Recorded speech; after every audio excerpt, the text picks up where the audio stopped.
When Sophia Carter opened the cardboard box the funeral home handed her, she expected the predictable weight of grief. Old sweaters, expired driver's licenses, dusty books. Her older brother Daniel never returned to the library, but not the thick, leather-bound journal wedged at the bottom like something left there on purpose, waiting for the right moment to explode her entire understanding of their family. She carried the box to her car, set it on the passenger seat, and for a long time just stared at the journal's worn spine, remembering how Daniel had always written things down when he felt the world closing in on him, how he once said that paper doesn't lie, even when people do. And after 10 minutes of arguing with herself, she finally flipped it open and immediately saw his handwriting, shaky but undeniably his, describing, in the very first entry dated almost 10 years ago, how he overheard their Uncle Thomas late at night in the garage making a phone call about finalizing the switch before Carter's kid finds out, followed by a line Daniel underlined 3 times. Dad didn't leave the house to Uncle Thomas. He left it to us. Sophia felt the air drain from her lungs as she kept reading, flipping pages faster than she could process their meaning, seeing dates, names, conversations, even photocopies taped inside that looked like drafts of legal documents. Drafts that didn't match the final the family lawyer had presented after their father died. She remembered how she had been only 19 then, too overwhelmed by the funeral and the chaos to question anything, while Daniel, already 26, already protective, already suspicious, seemed angry at everyone but never told her why. Now she understood.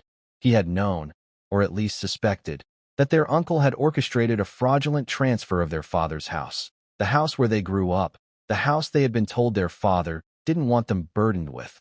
A line Sophia had swallowed because grief made her too tired to fight. She kept reading until she reached an entry that made her go cold. I told Mark about the forgery today. Big mistake. He said he'd talked to his father's friend at the courthouse, but I think he warned Thomas instead. Mark, her boyfriend at the time, now a polished, well-connected attorney in Raleigh who had reached out just that morning asking if they could finally talk about the past tonight.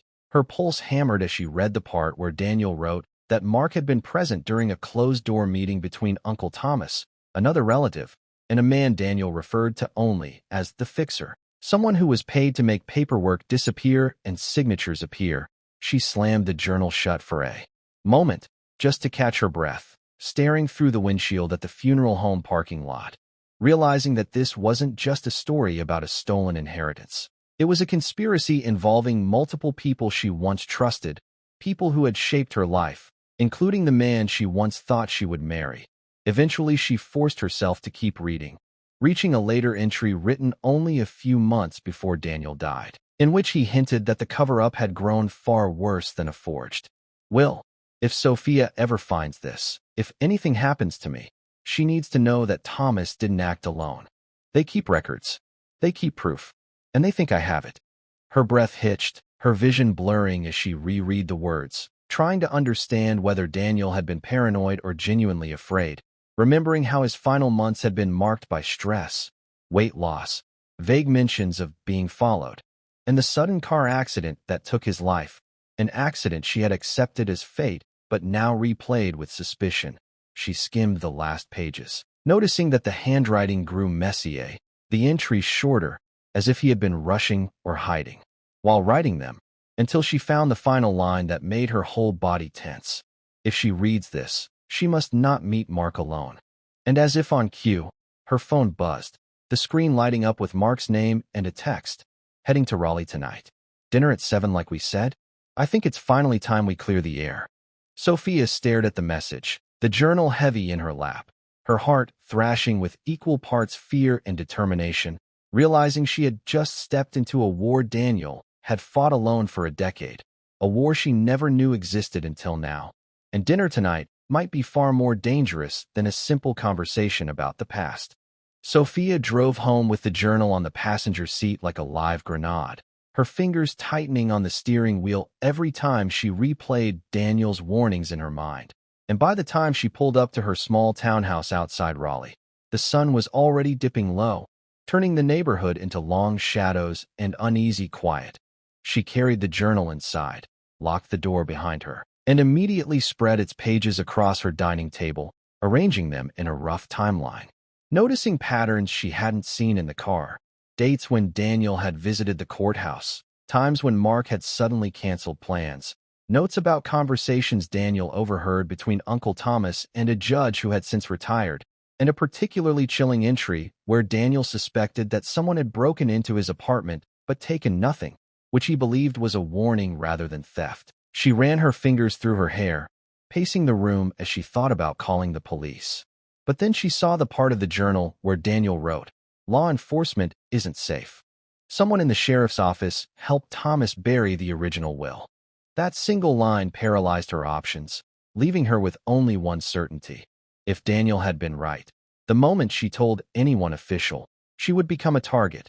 She sat on the couch, clutching a pillow against her chest, replaying the countless times Mark used to reassure her that her uncle had been through enough, and that challenging the will would only prolong the family's pain. Lines she remembered believing because he had sounded so convincing, because he had been her rock back. Then, because she was young and grieving and desperate for stability. Now, all she felt was nausea. Her phone buzzed again. Another message from Mark. "Looking forward to seeing you. I really think tonight will help both of us move forward." She didn't respond, her fingers trembling slightly as she set the phone down face down. Then she took a deep breath and reopened the journal, focusing on the entries from the time Daniel had supposedly been paranoid. The more she read, the less paranoid he seemed. His notes described specific people following him, the same dark SUV in his rearview mirror multiple days in a row, and one entry where he wrote that a man he recognized from the courthouse had approached him at a gas station and said, "Let it rest, Daniel. Nothing good comes from digging up old paperwork." She remembered that around that time Daniel had abruptly stopped talking about family matters and had become jumpy, often checking his windows when she visited, brushing off her concern by claiming it was just stress from work. And now, here she was, holding proof that he had been scared because he was being watched. She flipped to another section where Daniel had included photocopies of their father's original will, one that looked authentic, even bearing the notary seal from a woman who had passed away 3 years earlier. But a sticky note Daniel attached said, "The notary's ledger is missing from county records." Someone pulled it. Sophia let out a shaky exhale. This was no amateur forgery. This was a coordinated effort.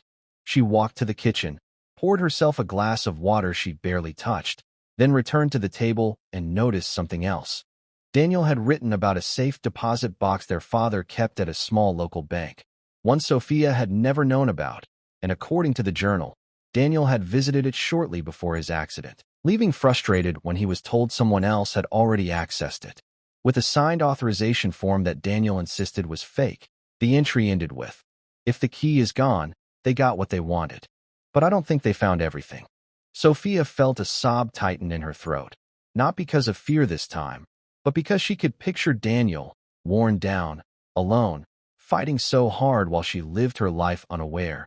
She wiped her eyes and moved to the final entries, where Daniel mentioned that Mark had been getting too interested in the investigation and had shown up at Daniel's workplace unannounced, asking questions about what he had found and whether it involved Sophia. The idea that Mark had been using her, maybe even dating her, for access made her skin crawl, and she nearly slammed the journal shut again until another thought hit her like ice water. Mark had asked to meet tonight. On the same day she received the journal, on the same day Daniel's warning reached her. The timing felt too perfect to be coincidence. She checked the clock, 5:48 p.m. A little over an hour until the dinner Mark expected.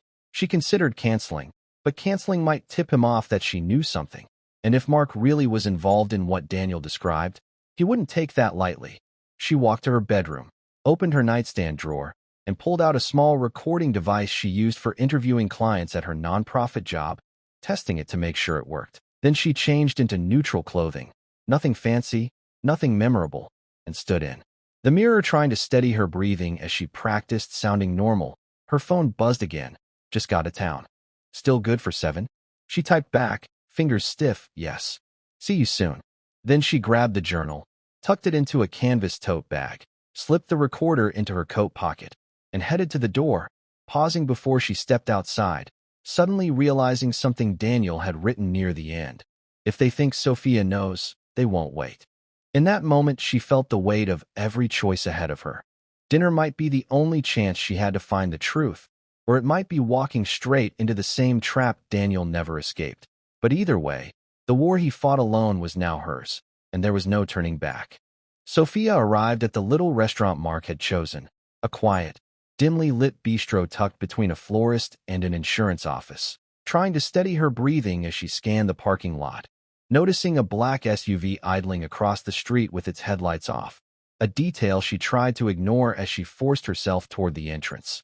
Mark stood near the host's stand, smiling that smooth, confident smile she once found comforting. But now it felt like a polished mask, and when he leaned in as if to hug her, she kept her tote bag between them and stepped back just enough to make the gesture awkward.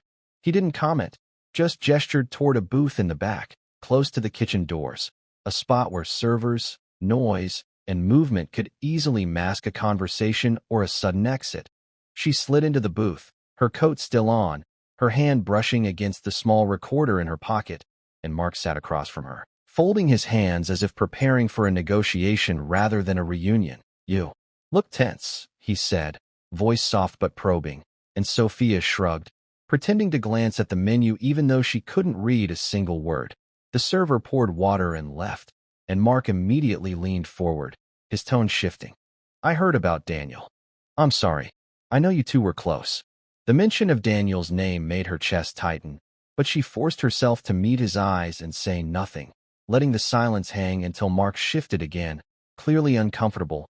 "I was surprised you agreed to meet," he continued. "I figured we had unfinished business." She took a slow breath and said, "You said you wanted to talk about the past. So let's talk." Mark blinked, then smiled faintly, too faintly, as if surprised she was taking the lead. "Okay," he said, clearing his throat. "Well, I guess the biggest thing is, I regret how we ended. I should have been more supportive when your uncle was going through that legal mess after your dad passed. I know you felt torn." Her jaw clenched. He was trying to rewrite history in real time.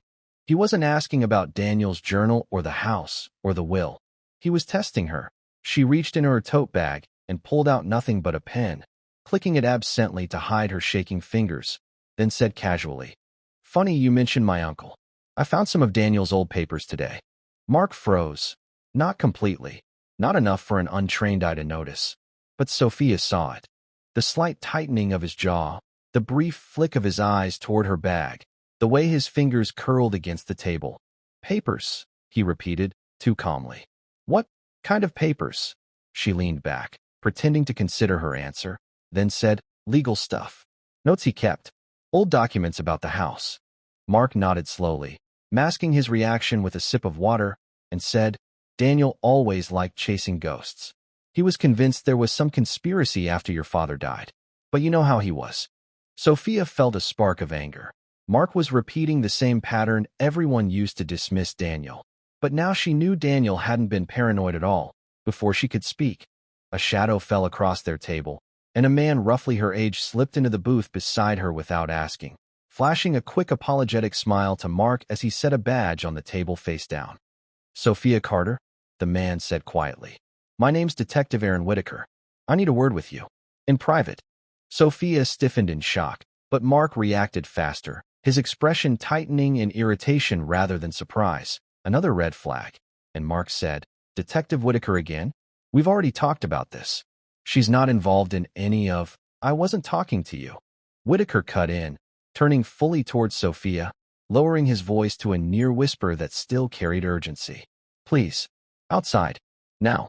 Sophia stared between them, between Mark's suddenly darkened eyes and the detective's steady, almost pleading expression, before sliding out of the booth, grabbing her tote bag as Whitaker gently ushered her toward the side exit. Behind them, Mark stood abruptly and called out, "Sophia, you don't need to go anywhere with him. He's not even." But the kitchen door swung open at that moment, blocking her view, and Whitaker pushed through the exit with her, stepping into the cold evening air where the sounds of traffic drowned out everything else. Sophia spun on him, heart racing, clutching her bag. "Who the hell are you?" she demanded. Whitaker raised both hands in a calming gesture. "Detective, Wake County Sheriff's Department. But not with the branch you're thinking. I'm Internal Affairs." She froze, confusion twisting into dread. Internal, why? Whitaker's voice dropped even lower. Because your brother tried to report something before he died. Something involving a forged will, a judge, a courthouse clerk, and a deputy from our own office. And the deputy involved is still active and still protecting the people who paid him. Sophia swallowed hard. You're saying Daniel wasn't imagining things. I'm saying he was in danger, Whitaker replied. And I think you might be too. Tears stung her eyes, not from fear this time, but a raw grief-mixed validation she hadn't expected to hear from a stranger. But before she could respond, the detective glanced past her toward the parking lot and muttered, "Damn it." Sophia turned to see the black SUV pull away from the curb, slow and deliberate, as if the driver wanted them to notice. Whitaker grabbed her elbow gently. "We can't talk here. They're watching him." He nodded toward the restaurant where Mark now stood in the doorway, staring at them, face unreadable. "And if they think you know what Daniel found, they won't wait long to act." Sophia felt a chill snake up her spine, but she forced herself to steady her voice. "Where are we going?" Whitaker looked her straight in the eye. "Somewhere safe. And then you're going to tell me exactly what Daniel left behind, because whatever's in that bag, people have killed for less." Gripping the journal inside her tote bag, Sophia realized she had just found her unexpected ally, but also stepped into a deeper danger than she imagined. Sophie didn't remember driving home. Only the blur of headlights, the tremor in her hands, and the weight of the journal pressing against her chest like a second heartbeat, pulsing with truths no one ever wanted uncovered. By the time she stepped into her apartment, the living room lights flicked on by themselves. She froze. Evan was already inside. He stood near her bookshelf, the same confident posture he had used back in college whenever he wanted the upper hand. Relaxed shoulders, tilted head, soft smile masking calculation. "You weren't picking up," he said gently, but the softness was strained, like a membrane stretched thin. "I was worried." "You need to leave," Sophie whispered, closing the door behind her without taking her eyes off him. "Now." Evan's eyes drifted toward the journal she clutched. "So you read it." There was no panic in his voice, only resignation, the kind that comes from losing a race you were certain you'd win. "Mark shouldn't have dragged you into this," he continued. "He never understood how fragile the situation was." "You helped steal my father's house," Sophie said, her voice cracking. "You lied to me, and you destroyed him." "No," Evan corrected calmly, stepping closer. "Your uncle destroyed your father. I helped prevent a lawsuit that would have buried the entire family. Your father was already dying, Sophie. The stress would have killed him sooner." The words hit her like a slap, cold, dismissive, expertly weaponized. "That's not your call," she snapped. "You had no right." "I had every right," Evan said, and now the mask began to slip. "Because I was the only one who could keep everything from collapsing. Your uncle, your cousin, the notary, they were idiots. They needed someone with a steady hand. I didn't just help them. I managed them." Sophie's pulse thundered in her ears. "You were 24, she said. "You were my boyfriend. You should have told me. And watch you run to your father and blow everything up?" Evan shook his head. "You were too emotional back then. You still are." The insult landed with a familiar sting, one he used countless times in the past, each a slow erosion of her confidence. But now it only made her spine straighten. "The journal," Evan said quietly. "Give it to me, Sophie. You don't know what you're doing." She stepped back. "If you come any closer," she said, "I'm calling the police." "And tell them what?" Evan's calmness was worse than anger. "That your brother kept a diary about an illegal property transfer 10 years ago? There's no evidence in that book, just suspicions and fragments. All of us made sure nothing traceable was left." "You still want it," she countered. "So there's something in here you don't want me to see." Evan hesitated, and for the first time, Sophie saw fear. Not dramatic, trembling fear, but the sharp, calculating kind that appears when someone realizes the board has shifted beneath their feet. Mark wrote down dates, Evan finally said. "Names. Timelines. Some of them are close enough to be dangerous. If the wrong person reads them, they could spin a narrative that makes me look guilty of things I didn't do." "You are guilty," Sophie said. "You were part of it." Evan's jaw tightened. "I protected you. You betrayed me." The room went still. Evan took a slow step forward, not threatening, but purposeful. "I'm going to ask you one more time," he said softly. "Hand me the journal." Sophie felt the instinctive freeze crawl up her spine, the same instinct that made her shut down during their old fights when Evan pushed too hard. But then she heard Mark's voice in her memory, cracked with disappointment and pain. You never saw the rot, sophomore. But now you have to. She didn't freeze. She moved. Sophie ran toward the hallway, clutching the journal to her chest. Evan cursed and lunged after her. She locked herself in the bedroom and shoved her dresser against the door. Evan slammed his weight into it. Sophie, stop this. She grabbed her phone, hands trembling, and dialed 911. But before the operator could answer, Evan's voice changed, smoothing into something darkly pleading. If that book gets out, he said through the door, your family won't survive it. Your uncle will be arrested. Your cousins will turn on each other. Your father's name will be dragged through a scandal he never deserved. And you'll be the one who caused it. You already caused it, she shouted. Silence. Then a quiet, chilling whisper. I didn't want to do this. A crash, wood splintering. The dresser lurched an inch. Sophie backed toward the window, her breath ragged. She considered climbing out onto the fire escape, but before she could decide, the sound of sirens cut through the night air outside. Evan froze on the other side of the door. Sophie hadn't even realized the 911 call connected long enough for the operator to hear commotion. The pounding stopped. Footsteps. The front door. Evan was running. Moments later, officers were dragging him down the front steps as neighbors stood in their doorways watching. Sophie's legs gave out, and she sank onto the floor, shaking uncontrollably. When the police finally left and the apartment was quiet again, the journal lay open beside her, its pages fluttering in the draft from the broken door. Something new caught her eye. A folded sheet taped inside the back cover. She pulled it out. It wasn't Mark's handwriting. It was her father's. A single line. If she finds this, tell her the truth I couldn't. Beneath it, a key taped to the page. And coordinates. A location she had never heard of. Sophie felt a chill sweep through her. This wasn't over. Not even close. Dense forest stretching out before her, as if the past itself had taken root in the trees and waited for her to walk in. The key she'd found taped inside the journal felt unnaturally heavy in her palm, like it wasn't made of metal but of everything she didn't want to face. Mark was gone, her father was gone, and the only person left who might know what this key opened had just been arrested on suspicion of breaking into her home. She should have waited. She should have called someone. But the journal lay on the passenger seat, and the last message from her father was burning through her thoughts. If she finds this, tell her the truth I couldn't. So she pushed through the underbrush, following the coordinates deeper into the woods. The sounds of the world, traffic, voices, the hum of electricity, fell away until there was only the crunch of twigs and her own heartbeat thudding in her ears. When she finally reached the location, her breath caught. In a small clearing sat a rusted storage shed, nearly swallowed by vines. It was old, probably older than the house her father grew up in. But someone had reinforced the lock recently. Not someone, her father.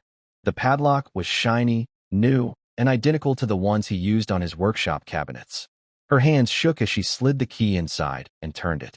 The lock clicked with a soft, final sound, like a secret exhaling after holding its breath for a decade.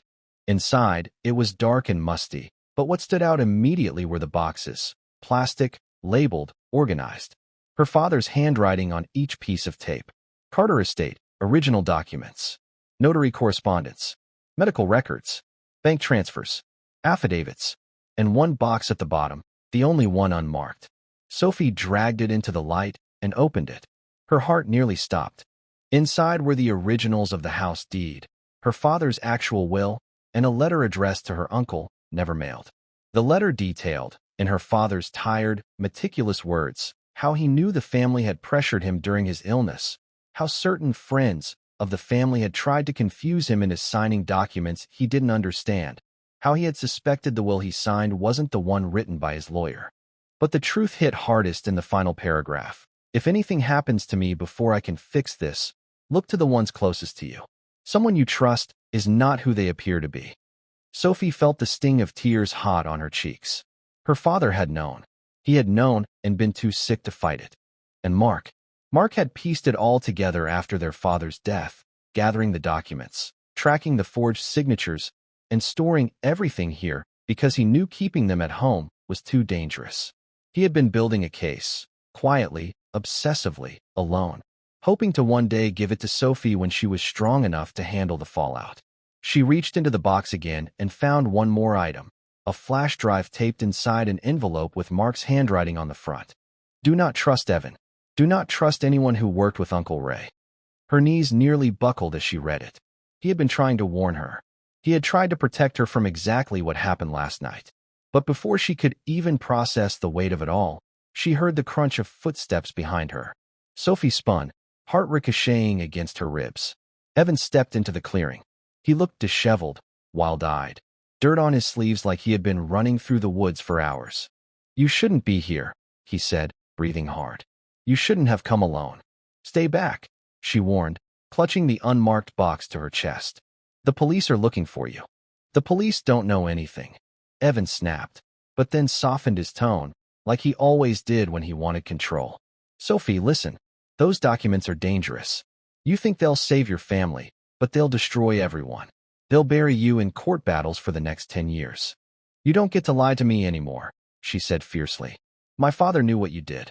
Mark knew, and now I do too. Evan raised his hands, palms out, but his eyes kept darting to the boxes behind her. I didn't hurt your brother, he said. I never touched him. But the people your uncle hired? They don't stop just because someone dies. They needed the house, the land, the money. They needed silence. Mark didn't get that. The implication sliced through her like ice. Mark's death had never been an accident. Move, Sophie whispered, voice shaking but steady. Or I swear to God, I will scream until every hiker within 10 miles hears me. For the first time, Evan hesitated, not because of her threat, but because something shifted in his expression. A calculation, a realization. And then, slowly, he stepped aside. You're making a mistake, he said softly. Once you take those documents out of here, you can't go back. Sophie didn't look at him again. She gathered the boxes, tucked the flash drive into her jacket, and walked past him without a word. Because there was no going back. Not anymore. Sophie didn't remember most of the drive back to town. Only the blur of headlights and the distant roar of her own pulse as she clutched the flash drive so tightly her palm ached. As if letting go for even a second would undo everything Mark and her father had died trying to reveal. She parked in front of the police station but didn't go in, not yet. Not when she knew how deep the corruption ran. Not when she remembered the way Evan had spoken about the people Uncle Ray hired. Like they were still out there, watching, waiting for one wrong move. Instead, she drove to the only person Mark had ever trusted completely. His old college friend, Jordan Hale, now an investigative journalist with a reputation for dragging buried stories into the light even when small-town politics tried to suffocate them. Jordan's eyes widened when Sophie appeared at his door with dirt on her jeans, scratches on her hands, and a stack of boxes so heavy they left marks on her skin. But he didn't ask questions. He simply stepped aside and let her in. For hours they sat on his living room floor, documents spread across the rugs like a paper battlefield, deeds, notary logs, bank transfers showing money flowing from Ray Carter's accounts into the pockets of people who had mysteriously assisted with the execution of the will, medical records proving their father had been heavily medicated the week he signed papers he was in no condition to understand, and Mark's notes, written in quick, furious scrawl about phone calls he received from unknown numbers warning him to back off for your own good. When Jordan finally leaned back, rubbing a hand over his face, he said the words that made Sophie's stomach drop. This wasn't just a forged will. This was a coordinated coercion scheme. Illegal pressure, falsified documents, bribed witnesses. And if Mark was onto them, he didn't finish the sentence. But Sophie didn't need him to. The truth was already sitting heavy and cold in her chest. Mark had died because he knew too much. Jordan helped her back everything up.